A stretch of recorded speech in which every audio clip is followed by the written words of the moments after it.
राहुल गांधी की स्पीच ने मोदी का बैंड बजा दिया। काश कांग्रेस के सपोर्टर्स ऐसा बोल पाते, लेकिन वो नहीं बोल पाएंगे। राहुल गांधी ने अपने पार्लियामेंट की स्पीच में बताया कि मोदी ने कैसे देश को बर्बाद कर दिया, ट्रेड डील में देश को बेच दिया। The United States has reduced Bangladesh's tariff to zero. And our tariff is 18%.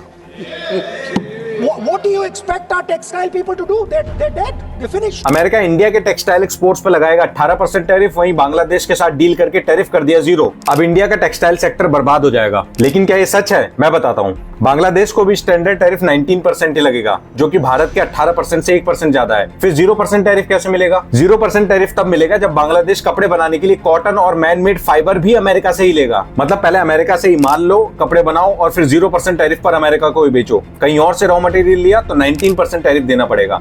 इसमें फायदा बांग्लादेश का नहीं, अमेरिका का है। अमेरिकन कॉटन ट्रेडिशनली महंगा होता है और उस पर फ्रेट कॉस्ट भी लगेगा।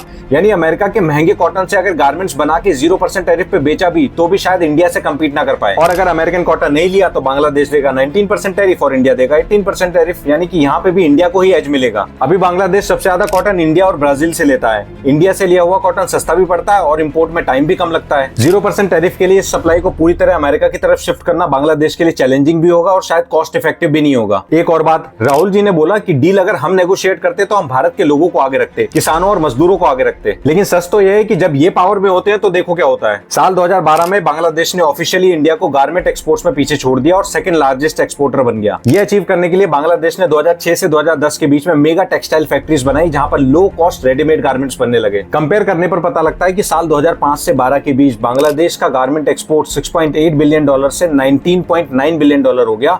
वहीं इंडिया 8.7 बिलियन से 13.8 बिलियन कर पाया। बांग्लादेश ने 16.6% का CAGR अचीव किया, वहीं इंडिया ने अचीव किया 6.8%। मतलब इंडिया ने अपनी डोमिनेंस ही लूज कर दी इनकी इनकम्पिटेंट पॉलिसीज की वजह से। तो सवाल ये उठता है कि उस वक्त राहुल जी क्या कर रहे थे? अच्छा, वो तो उस वक्त पीएम नहीं थे, तो जो पीएम थे वो क्या कर रहे थे?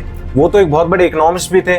उस वक्त ना ट्रम्प था ना उसके reciprocal tariff, and despite that India lost its position in garment exports.